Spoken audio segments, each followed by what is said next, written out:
All right, well, it is 5:30 in Sydney and other places of Australia that are operating on Eastern Daylight Saving Time, so that's our official kickoff time. My pleasure to welcome you second time around, maybe for some of you, to this webinar on how literacy drives mathematical problem solving. We had a technical glitch just as Tanya began to present a couple of weeks ago. So today we're together physically side by side, so we're not dealing from two different locations, and hopefully no technical problems. Our schedule for today is that we will go to Tanya's presentation for around about 40 minutes, and then Tanya will have a look at your Q&As, your questions you put in the Q&A section. And whilst she's doing that, I'll give you a bit of an update about Matific and our financial literacy component that is coming out next term, next Australian term, next quarter in the year. And then we'll return to Tanya to answer some of those questions or discuss some of those points. And then a little bit of closing at the very end.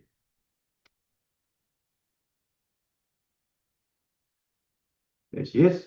So Tanya Grambower is a literacy specialist, former teacher and tutor, and during her work in those areas, as well as a parent too, of two boys and a girl, she particularly developed an interest and curiosity as to why boys who sometimes do very well in mathematics, those same boys can find literacy and language issues quite challenging. So since then, she's done a lot of work in that area, developing both the literacy for boys and literacy for kids online programs, and is invited around the world to be a speaker at various literacy gatherings. So it's a great privilege and honor for us to welcome her today. But what I'm going to do is going to switch from this presentation over to Tanya's presentation and let Tanya take it away. Wonderful. Thank you, Jared, for that wonderful introduction. And it's wonderful to be here and to see people coming from all around the world. So today I wanted to explore something that actually sits underneath mathematics, and that's literacy. And I really wanted to share some techniques and some strategies with educators, with parents, with homeschoolers about how we can improve the mathematical outcomes for our learners. So today, I don't really want you to see literacy as a separate English subject, but more as that engine of reasoning. Because we find when students really struggle with word problems, it's not actually a maths deficit, it's actually the reading. So today, let's look at some ways where we can fold literacy strategies into our mathematical teaching. So my why. Jared touched on this before, and I want to give a little bit of background about how this came across my path. After 10 years of full-time teaching in various places, including the UK and beautiful New Zealand and all over Australia, I decided to take a small break from teaching and try a literacy or a tutoring business. So I'm sharing my logo here because I know for all the people who are so much younger than myself, I wanted to show this was the logo before Canva and before we had any AI assistance. So this was my first attempt at a marketing logo, but it's really special to me because it really reflects on where I am and what I've done for today. So I just couldn't ignore this continued pattern of students coming to me for literacy, and particularly boys. I found that many boys were strong in their computational maths, and they... So they're saying they're seeing the percentage view. So I'll just end that show, just try again. And you'll move to... I think the sum, there's still an echo. I'm not sure. It's not for me, but Helen is writing there is a crazy echo, but not for me. All right, It's you're not fine. getting an echo. And is that screen better? I got a message through that it was showing the presenter's view rather than the full screen view. No, so it's still the same. It still has, it doesn't have a full view even now, actually. Okay, yet it is for us. Let's see. That's what- what Maybe we're you can seeing. go to display settings at the top and see if you can show like a full screen. Is the display settings right on top? Is that it here? So do we need to go full screen here? On that one? Would that work? Okay, let me just see. I think. Oh, see, that's what we're seeing here on yours, I'd say. So they're seeing the next slide. Okay, hold on.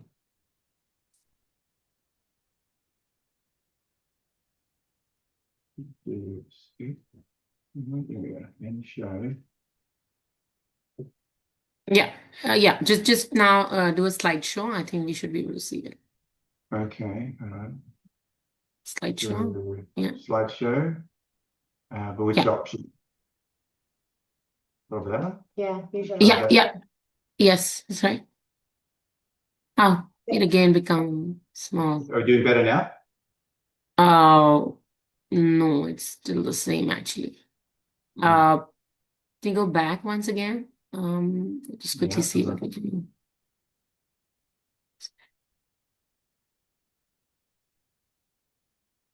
It's very small actually. I don't know. I'll just take off that tick on the use presenter view there. Oh yeah. Now it should be fine. It was a presenter view actually. Yeah. How's Now that? all good, Jerry. Yeah. All good? It works Okay. fine. Technology. Technology, my goodness. And considering we both have online businesses, this is a bit ironic. But just getting back to my point there, I just found that a lot of my students who were very strong and confident in their maths, what was letting them down was their problem solving. So I just found I couldn't quite ignore that continued pattern. So I decided to release a business called Literacy for Boys. So it's done really well, and a large primary state school, government school here in Queensland took it on, and I thought we can't do that, so we released a Literacy for Kids. So I want to share with you something that is going to become quite apparent as I go through the our session today. Like most online businesses or companies, we will always be tracking the student data. That's really important. So we know that we need to show student progress.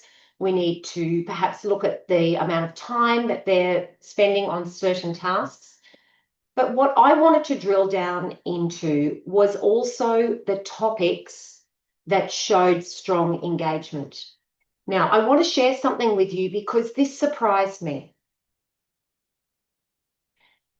I created this topic thinking zombie ants, it's a little bit science related. I can't tell you how popular this topic is. It is actually, this actually occurs in the Amazon rainforest. These ants become infected with a virus and they actually just become like zombies until they die. But just bear with me with this. Here's another one. Roller coasters. So again, huge engagement factor. Now, when we have students who, from my interpretation, are not really engaged with literacy, I've got to work really hard to capture their attention. So in roller coasters, like in all our topics, we start with a really impactful 1 minute, maybe to 1 minute 20, high energy clip to get them, engaged and excited about the topic. Everyone here knows, and the science is there, that our attention spans with our children are reducing. So we do have to work hard at that engagement factor. I just want to share another one. Now, gaming, there's no surprises there that is a very, very, I guess, popular topic. So I've made sure that I've included this across every level from year 3 to year 9. I'm going to touch on this exact topic in a math strategy later on in our session. Where isn't the other one? Yep. Excellent. Okay. Another one which surprised me was bubblegum. again, we're just looking at the analytics, and I wanted to show this to you today about a topic that surprised me and my team with how popular they are. The reason that I've just shown you a screenshot of one of our levels there is just to show you as educators and parents how it's important to try and link topics that have wide appeal. So we don't have time as educators to go through and survey 28 students to see what their topics are. So I wanted to share with you, or my point with this is just showing you the importance of tapping into what students enjoy. And that's where we found the success of our program, really tapping into that.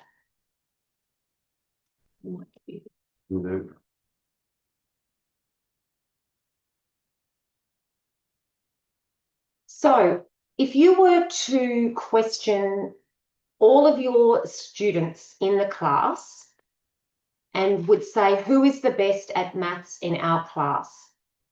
Now, can I get people to write in their answers here, what they think, and we'll check the chat.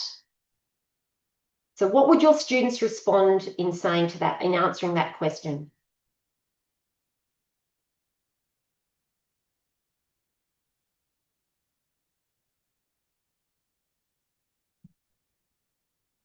But then you're saying who's like what makes them the best in the class? They would name me, I love that, or a couple of other students, yes.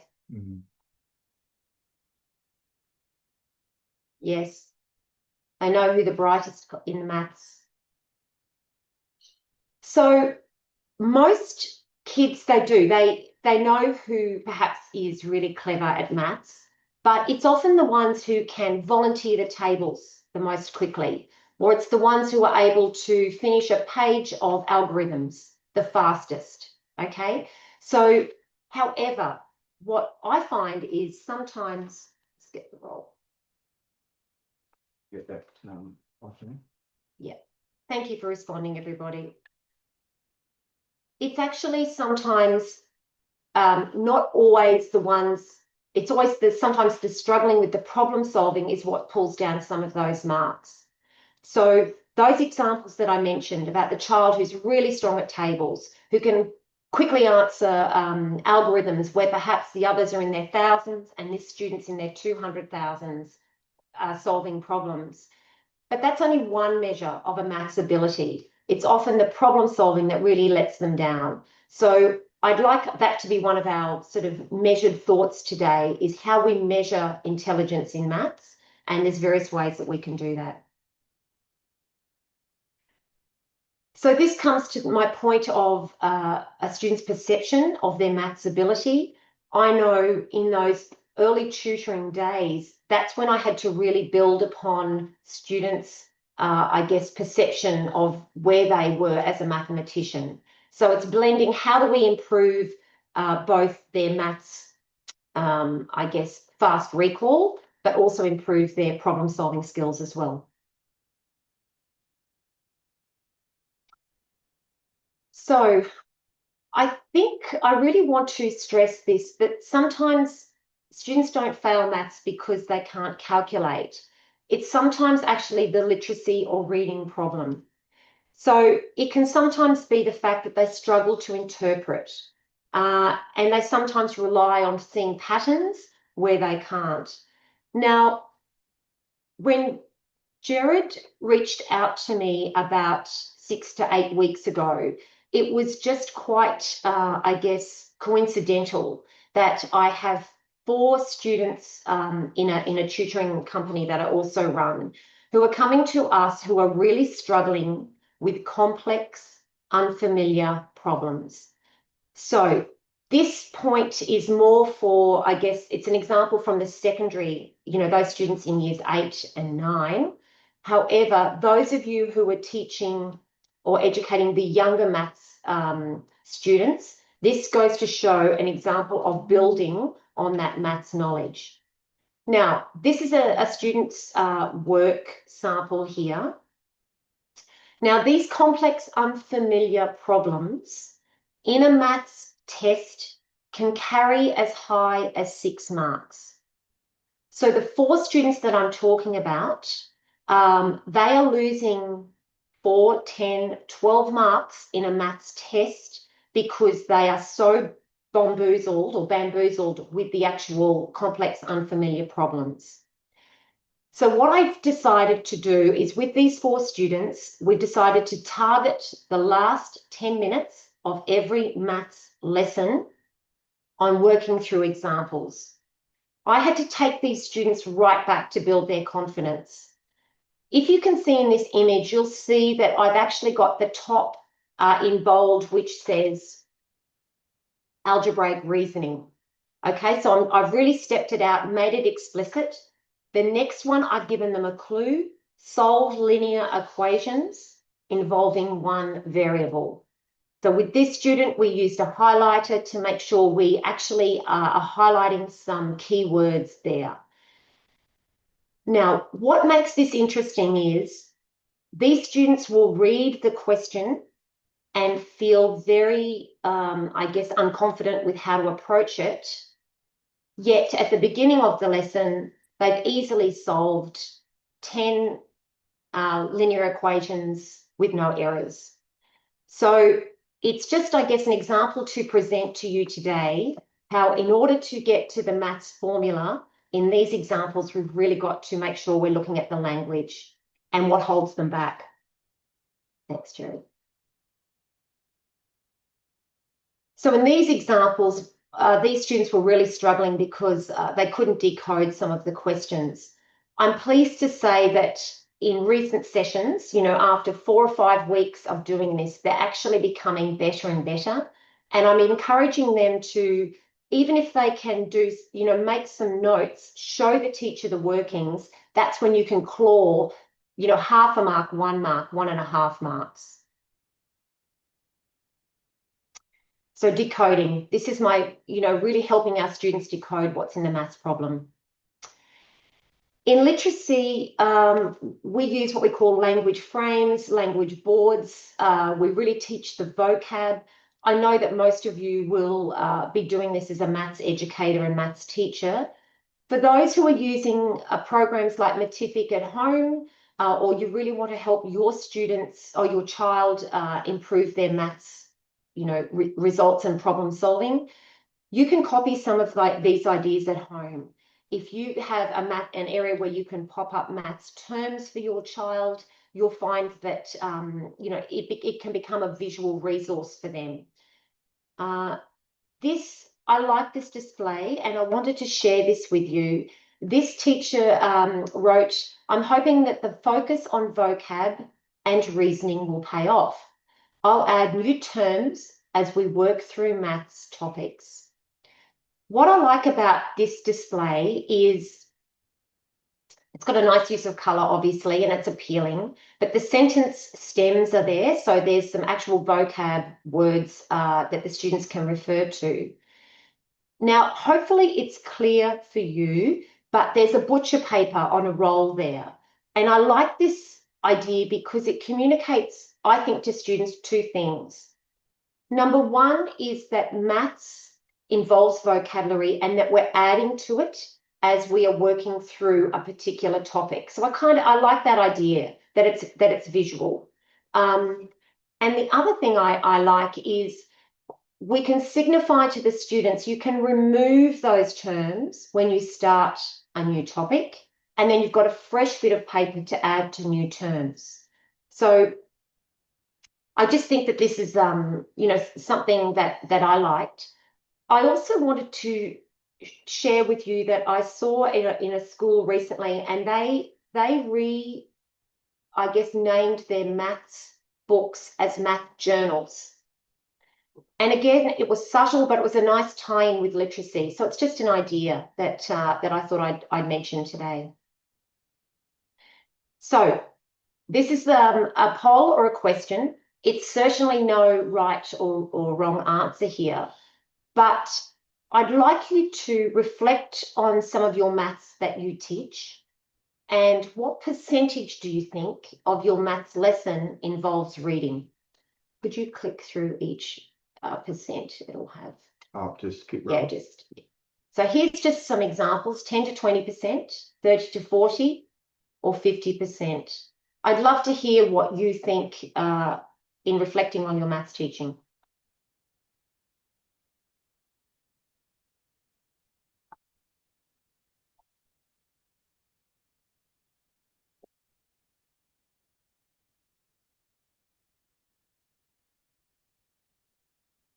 It's really interesting, isn't it, Jared? There's a lot of 50, 60. Not many small percentages. No.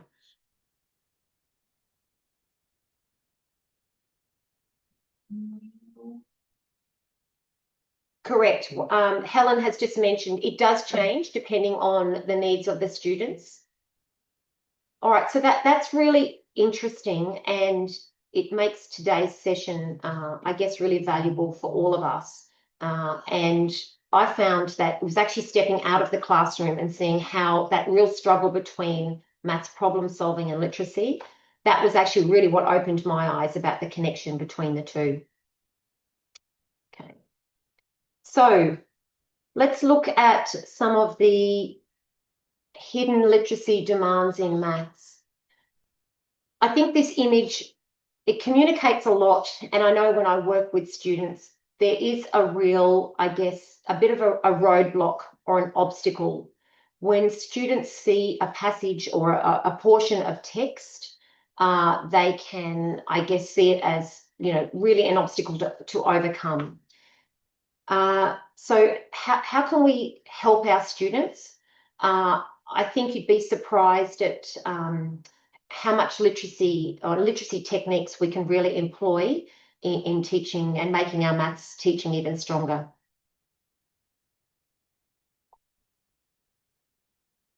I wanted to use these points to show you how strongly maths and literacy are connected. Obviously, when I go into schools and we really look at literacy, I guess literacy outcomes, all of these occur in literacy, and I think you'll find that they also overlap with maths. So if I wanted to teach students comprehension passage, it's really important that I pre-teach them some of that vocab. So you'll be doing the same when you, you know, teach various maths topics. You'll see the similarity here with what we do in literacy, where we find the subject, we find the verb. You're actually doing the same when you're addressing your maths problems. Inferencing. I wanted to share with all of you today some of our data which we collect in literacy. Every term, our schools, their students are able to complete a term-by-term comprehension assessment, no matter which level all of these students are in, okay? So every student can sit a term one test. Now, we take that data, and what we do is we create a chart and we send it back to their teachers. They can see all of their students, they can see all the comprehension skills across the top, and they can see patterns in where their students, which comprehension skills they get incorrect and which the students are getting correct.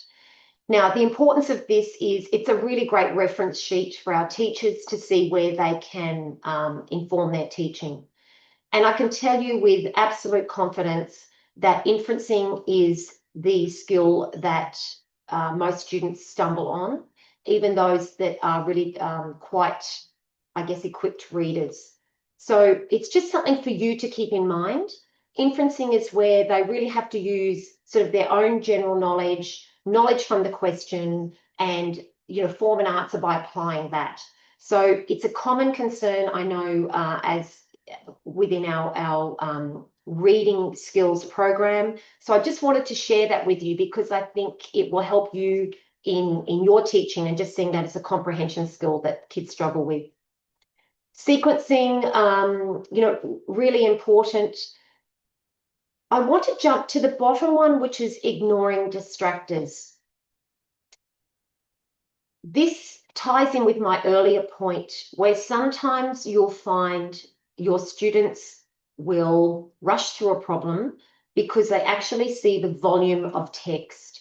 They're actually quite good at reasoning, but that can get lost when they see a lot of text. Now, that's a skill we need to teach our kids. It's definitely something that they need to remove that information which is not relevant.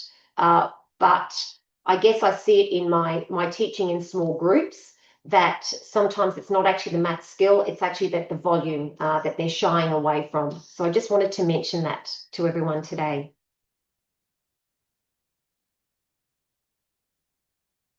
Now, I'm open for the chat here.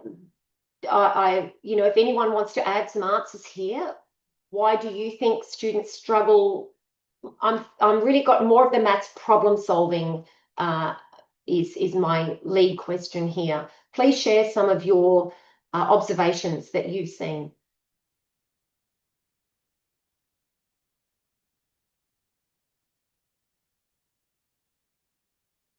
Particularly, you're interested in struggle with literacy? More struggles with, if you look at your maths problem solving, what do you think many students struggle with? And I can share with you some patterns that we see with boys. I know what I see with the word problems, which we have, for instance, in Mativic, when they become multi-step problems. Yes. So they often answer the first step. Yeah. And think they're done, and then you have to point out, say, hold on, you've given me the discount. What was the question? The question was, what was the price before or after the discount was applied? So you're not finished just because you've done one part.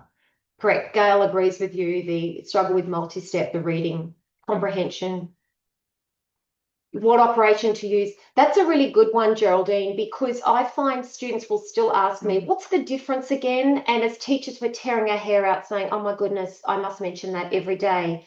But it just goes to show some kids still need that bit longer to actually make that connection. To remind you, Tanya, yes, we have, if people have Mativic, if you Google, probably put in all the year levels, sorry, not Google, but search and say you want the Olympics activity, you'll find an activity based on the Japan Olympics where the students aren't asked to ever work out the actual answer to the question. They're just asked to work out what number sentence would you need to get the answer to the question. And so it's which operations in what order, because that's what technology today requires. We don't need little human calculators. We did the people who can actually look at a problem and say, in this case, I need to multiply or divide, and it's this number I need to multiply by that number, and so on. These are great answers, and they're actually confirming everything that I really wanted to talk about. Multi-step is a common one, and I think a lot of comments have been about the actual language and the text.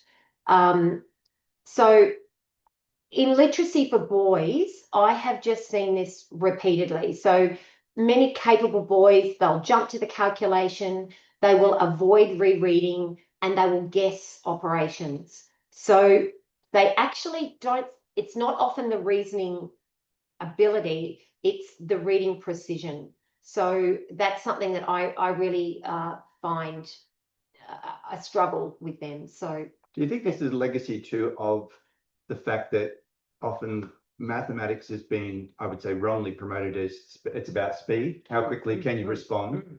And so they're not taking the time to say, let's slow down and think about what this is really asking. And let's fit an answer quickly. And that's where I think a lot of our students lose their confidence, because they see themselves as a mathematician, are very good with speed, but problem solving can really undo them. And so that's actually a real problem.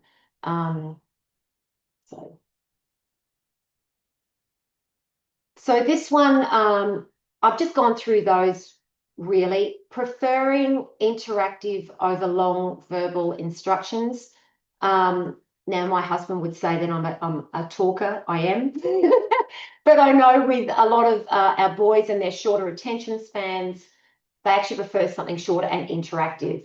So I know within my literacy program, some of my instructions, for example, spelling rules, I've got the written form, but some students I know would prefer a very short form video format, and that's how they learn. So just something to be aware of. Thanks, Jen. Okay, so I really want to today probably just share 3 strategies that I really think can embellish your maths teaching. I'm leading with my strongest, which I know has worked so well for us in our literacy programs and sets us apart from others. It's actually the engagement. And I'm going to go through a couple of examples here with you. I can't explain enough of how we really need to see how we can use maths problems that really hook students. Can you just click one? I'm going to show you one example. So here's an example. A rare Labubu doll drops online for $15.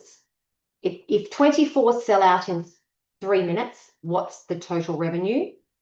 If resale price jumps to $42, what's the percentage increase?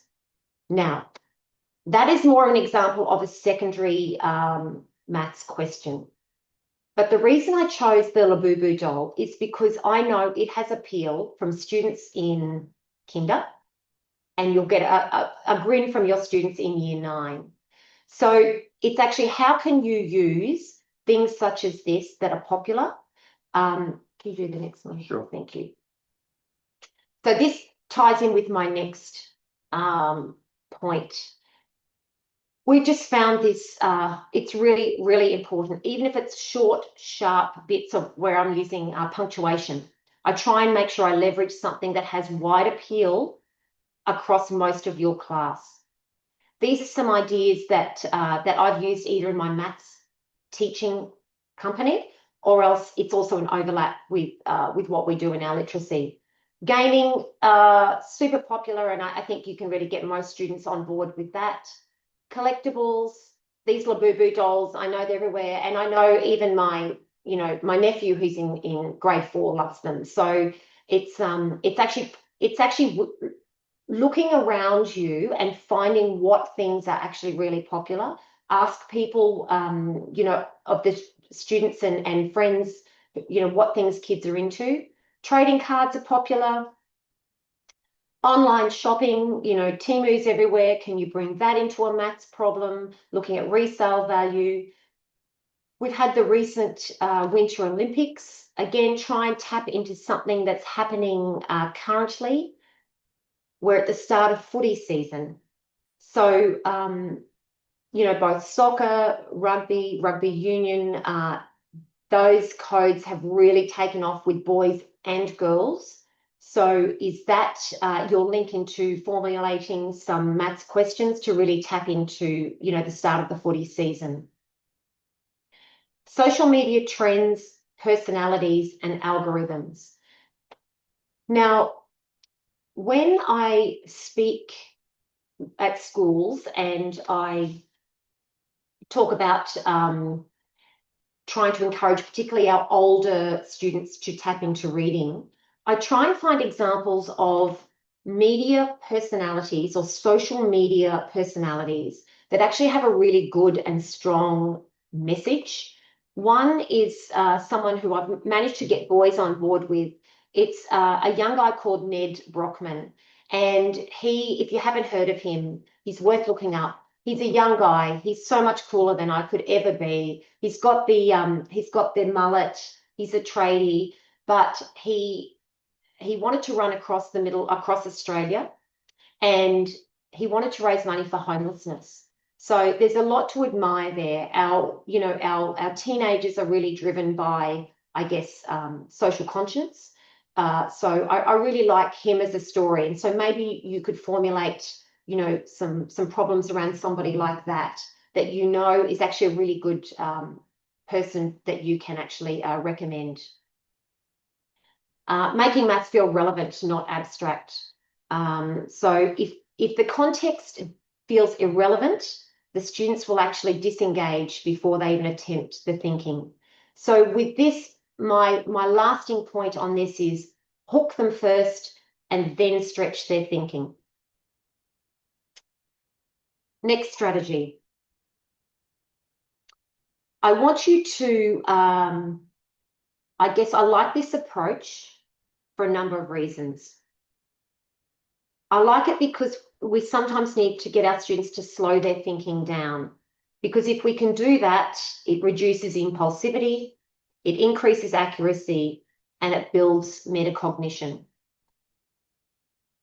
So these are just some techniques. We would all use them in literacy, and I'm sure you're doing the same. So looking at those maths vocab, underlying quantities, restating the problem, and I guess making sure that they are really understanding those terms and what the problem's asking.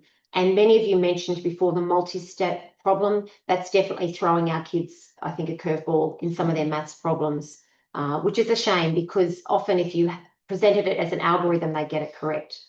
I think that restate the problem or reread the problem, too. I find myself, the first time I read those text math problems, I'm getting the general big picture, but I need to go back to reread at least once in order to then say, now, what is it really asking me to do? And it probably, I think, it connects with my earlier point about if the problem has some connection to them, you immediately got buy-in. So if they are reading a problem, for example, that is completely unrelated to them, it's really going to be hard for them to even read the problem, be able to find some language and be invested in it. So that's probably an important point as well.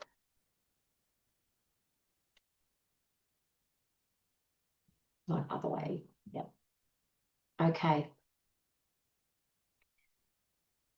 I think this is really important because I know when I'm working with students and they will say, what's quotient mean again? What's difference mean? What's per, for example, $100 per kilogram. There's certain terms that I think still trick students. So I guess this is the appeal of having vocab walls. And so these are just, I guess, can you block them in if you're doing time and measurement? Interestingly, just, have these, I guess, little vocab patches if you've got room on your classroom wall. And certainly for those that are using maths and teaching maths from home as parents, really, this is really important. You can easily create any of these at home. So what we really want to do, our whole goal here is to reduce that guessing. We want to increase their reasoning confidence, and that's going to come with better vocab and reading skills. Thanks, Jerry. So I have some final thoughts and takeaways to sum up. Basically, if we create better readers, we're actually got better reasoners, which is really what you're wanting in your maths. That's really, really important. I'm going to, if I could highlight this one and have starbursts around it, I would really do that for engagement. How can you find ways to make it more relevant to your learners? Because I think you'll find it that you will, I guess you'll get more buy-in with your maths problem solving. Precision reading. So that's really reading like a detective because otherwise students just rush through. Many of you commented before, they're not even reading the text correctly. So our end goal is to, make sure that their answers are more accurate. Build confidence. We want a positive maths identity. And even in online programs such as Matific, which is highly interactive and excellent, we want our kids to make sure they double check their answers before they click on their answer. So how do we, encourage that? So hopefully I've given you some tips today on that. So I guess I really wanted to just share with you how literacy really is in the engine room of maths. They're deeply connected, and I think they're, both mutually important. And I'm just going to share with you, I've got my actually, before I do that, I want you to audit one maths lesson this week and maybe have an overarching thought in your mind about what are the literacy demands in that.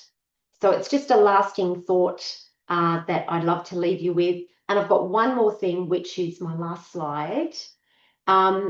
This is teenager Alex Gunning. He is, if you press play on him, there's no text, it's just, just push. Yeah. So this young man is Australia's most successful international maths Olympiad, person that we have had on the world stage. I listened to an interview with him, and I really liked this lasting quote. I'm not necessarily the quickest. I take time to understand things deeply. My teacher gave me the time to process the language and digest the problem.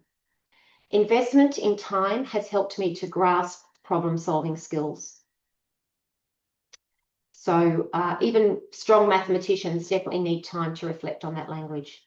Thank you, everybody. I look forward to the Q&A section at the end, and I'd welcome any questions that you might have. Thank you. Thanks, Tanya. We'll do a bit of switching over here and give Tanya some time to look at particular questions you've got, and you time to go in and actually put those questions in the Q&A that she can review. So we'll start back from there. That's okay. We'll flick through. So while Tanya's having a look at what you'd like to respond to, I'll just give a little explanation to people who are new to Mativic what it is, and but particularly talk about our new offering coming next term or from April, which is financial literacy. In Australia, Mativic is a platform that operates from foundation up to year 9, or if you're in New Zealand, then it's from year 1 up to year 10. And other year levels may need to make adjustments according to what you call the first year of schooling and so on. The curriculum for different countries is aligned, or Mativic's aligned to it. So wherever you are in the world, we basically look at what locale you're in, and we have alignments and we make changes. People in New Zealand are well aware that they had a new curriculum beginning of last year, didn't see the year out, and they had a new curriculum by the end of the year. So we've updated to that new or refresh curriculum.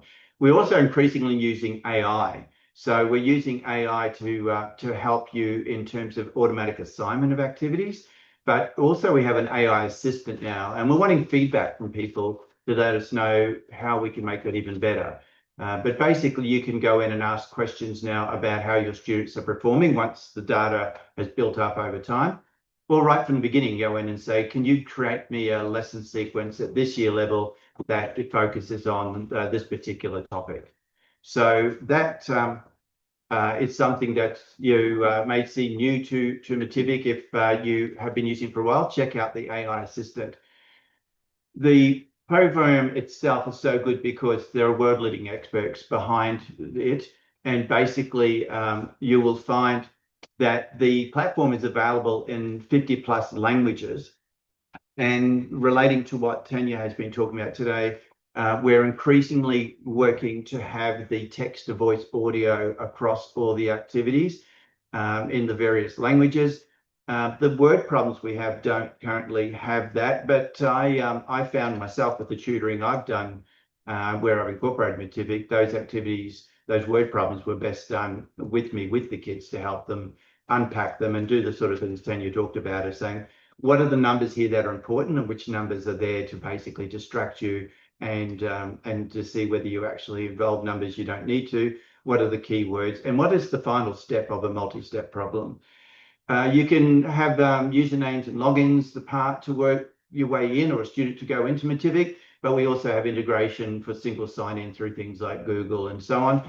And excitingly, next term, we're bringing out a quick login feature. So the teacher will be able to log those little students in who sometimes can chew up half their online time just trying to get logged in because they have trouble either remembering the username and password or using the camera.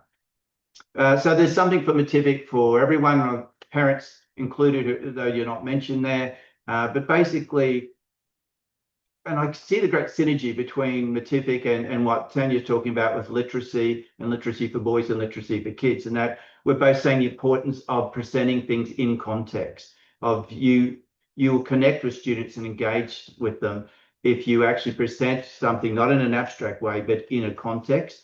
And a lot of what she's been talking about today takes me right back to people in South Australia who might be familiar with Garth Boomer, an educator from down there years ago.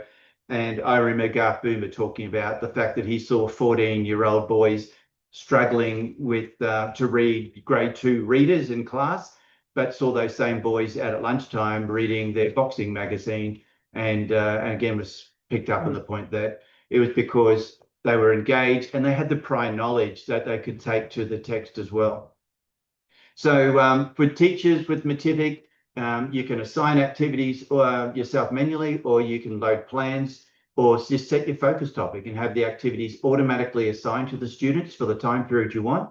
And by putting the learning level at the right level for students, the activities will not only be on your current topic, but at their level. So we're trying to look at how we can ease the incredible workload on teachers by letting AI take some of it away from you.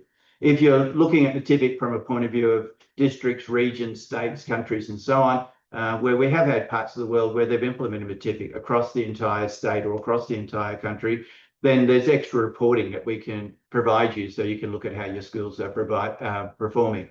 In terms of our new product, a new offering, financial literacy, this is something that's required teaching in Brazil already, and I think New Zealand's bringing in this year, and Australia, it looks like it's coming our way because we certainly hear it being talked about in the media. But it's something we know we all need to learn about, and people often say, when everyone hears that saying about maths at school, when am I ever going to use this, and why don't they do more of the sort of maths you actually do use? Well, that's where financial literacy really comes in. There's some crossover with mathematics, in particular with Matific, say with about currency, but most of these topics are topics additional to what we would cover in Matific and generally in a mathematics curriculum. So in our full course, we have from year 4 to year 9 with financial literacy. The students are going to do all sorts of things where they're going to look at, for a start, about why we have money and what's a fair trade and so on, right up to in the older grades where they're going to be learning about credit, interest rates, investments, and of course the all-important aspect of being secure online and not losing all that hard-earned money. It won't just be activities for kids. There'll also be discussions and lesson plans and all sorts of things. So if you already have a Matific subscription and you want to know about how you could add financial literacy to the mathematics component, then contact your local Matific office. So in Australia, you can do that by Australia at Matific, and New Zealand at Matific, if you don't have the direct email contact for your sales representative. If you are just wanting to learn more about financial literacy, then perhaps the best thing to do is go to our website and start a trial. And with the trial either the mathematics or the financial literacy or the two. So let's go back to you, Tanya, and let's. Oh, okay. No, I'm good. Oh, there you are. And let's see what you've had a look at and some things you'd like to comment on, respond to. Wonderful. Well, so many wonderful positive comments. So I'm really, really excited. Even if I can just get you to challenge the way that you teach problem solving, what you can bring into it, particularly those engagement ideas. So thank you. I loved how Sonia actually, she made a really good comment about the explicit teaching is perhaps due to some of the downfall of how we approach problem solving. I actually think that's a really good point. I kind of liked that. I know what she means in becoming quite structured. We're perhaps losing some of those sort of, I guess, open-ended questioning. So I thought that was really valuable. Unfamiliar language, that was one that somebody mentioned really held their problem solving back. So hopefully the idea about some sort of language boards, language frames, that teacher can use that as an idea.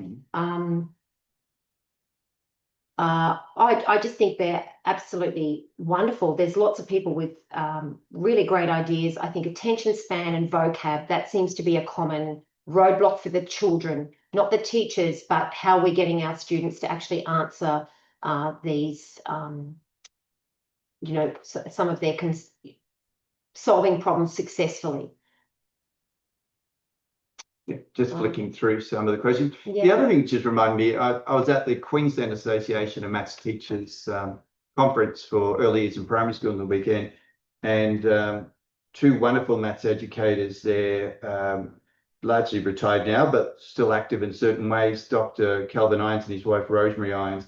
And they've always talked, right from I was a student of theirs back in the 80s, that the very first thing with mathematics is starting in everyday context with natural language. So say before we use technical terms like even add and plus and minus and so on, we should be talking about takeaway or something is given to, put together with, joined, joined. It's a very natural language. And then of course you go to having your concrete materials, which now would also in today's world can be virtual manipulatives, don't have to be physical. As they in Matific, I say we're doing the same thing you do with hands-on maths, but in a virtual way. And then you have your visual models as well. And then finally you present things abstractly. And I noted that down when you were talking about saying, it's about relevance and so on, and not having things being abstract. And too often people go straight to abstract representation in mathematics, and the student just looks at it like, what does this mean? It is. And I guess I don't want my webinar, I don't want any teacher to go away thinking that this is creating more work. It's actually just trying to find those universal topics where you can lead with something to generate high interest and wide appeal. So it's connecting something real world for them. I love the idea of leading with a really something impactful and punchy for your kids.